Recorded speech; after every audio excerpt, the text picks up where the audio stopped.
Red রোজের আজকে আমাদের একটা গানের শুটিং আমরা সকাল থেকে শুরু করছি। হ্যাঁ, আমার সাথে গো আর্টিস্ট তানা মোহাম্মদ, হ্যাঁ মানে ভালো একজন আর্টিস্ট। সে খুব মানে হেল্পফুল, সবসময় মানে কাজের প্রতি তার একটা আলাদা আগ্রহ আছে।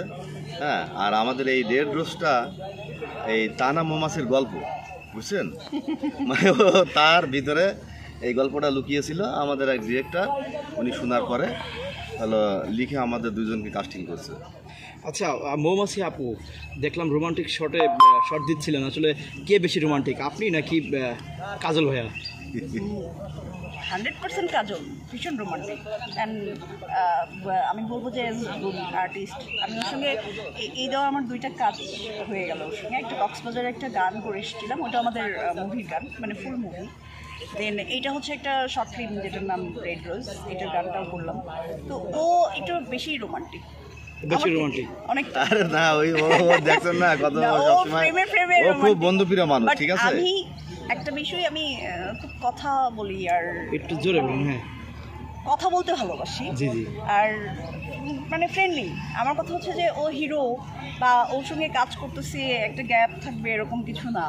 দেন আমাদের মানে আমার যতগুলো কাজ আমি করেছি, সবাই যত হিরো ছিল সবাই আমার খুব বেস্ট অ্যান্ড গুড ফ্রেন্ড। সকলের সঙ্গে খুব ভালো একটা ফ্রেন্ডশিপ থাকে। তবে আমি যখন শুটিং থেকে আসি সবাই আমাকে বলে আনরোমান্টিক হিরোইন। মানে আপনি বললেন গ্যাপ থাকে না, মানে হিরো যখন আপনার কাজ আছে তখন কোনো গ্যাপ থাকে না?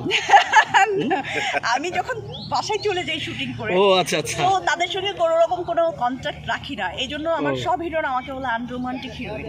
দ্যাটস ওয়াই আমি বাসায় যাওয়ার পরে আলাদা, সেটাই আলাদা। মানে আচ্ছা, আপনি বললেন যে ভাইয়া গ্যাপ রাখে না, তার মানে কি রাত্রে গভীর রাতে কি ভাইয়া ফোন দেয় আপনাকে? তাহলে না না, আমাদের পাশাপাশি রুম, বাট না পাশাপাশি রুম মানে কি এক জায়গায় থাকেন রাত্রে? না না, আমাদের হিরো হিরোইনরা বেসিক্যালি আমাদের রুমগুলো তো পাশাপাশি হয়, সেরকম না। আর ওই মানে ওই যে ফোন দেওয়ার বিষয়টা না, আমরা এমনিতেই আড্ডা দিই। দেখা গেল যে কালকেও রাতে আমরা যখন বাবুও ছিল, আমাদের মেকআপের বাবু ছিল, দেন আমরা মনে হইলো যে রাতে বসে গল্প করতেছি আমাদের ডিরেক্টরের সঙ্গে, আমরা এই ফিল্ম নিয়ে কিছু একটা গল্প করতেছিলাম। হুট করে মনে হলো পুকুরপাড়টা অনেক সুন্দর। দেন এখানে এসে একটু বসলাম, কাজলের মানে ওর একটু লাইফ স্টোরি, মানে যেটা রিয়েল লাইফ স্টোরি থাকে। আচ্ছা, অনেকে আছে না, অনেক হিরো আছে না যে পাশে রুমে নায়িকা থাকবে যে একটু দেয়, হ্যাঁ এরকম কি ঘটনা ঘটছে? কাজলের ক্যারেক্টারের দিক থেকে আমি ওকে অনেক ভালো 100-এ মানে বেশি দিই, মানে 200 দিলেও কম হয়ে যাবে। কেননা ও মেয়ে মানুষকে খুব ভয় পায়, খুব ভয় পায়। আমি খুব রেসপেক্ট। কাজল ভাই মেয়ে মানুষকে অনেক ভয় পান? কেন ভয় পায় আমি জানি না, বাট ও ভয় পায়। মানে ও বলে যে তার মেয়ে মানুষ দেখলেই ভয় লাগে। কেন ভয় লাগে? বলে যে কোন মেয়ে কখন কি আবার বলে, মানে ওর একটু ভয় হয়ে গেছে। কাজল ভাই, আপনি কি মেয়ে মানুষ দেখে ভয় পান? না, ভয় কিছুটা লাগে। আর এখন যে পরিবেশ চলছে বাংলাদেশে, তার বেশি ভয়। আচ্ছা, কাজল ভাই অনেক রোমান্টিক একজন মানুষ। তো কাজল ভাই, এই গানটা আসলে কবে নাগাদ বের হবে? এটা মানে ঈদের ভিতরে, আমরা ঈদের থেকে মানে 3-4 দিন পরেই এটা রিলিজ হবে। 3-4 দিন, হ্যাঁ, ঈদের আগে। ধারাবাহিকভাবেই দেখছি আপনি কাজ করতেছেন, একের পর এক কাজ হচ্ছে আপনার।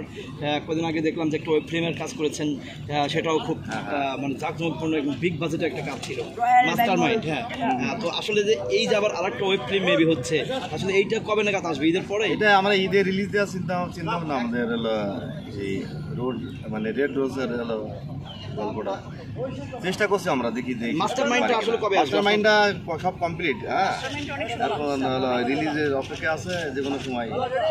তো দর্শকদের জন্য আসলে এই গান সম্পর্কে কিছু বলার আছে কিনা আপনার?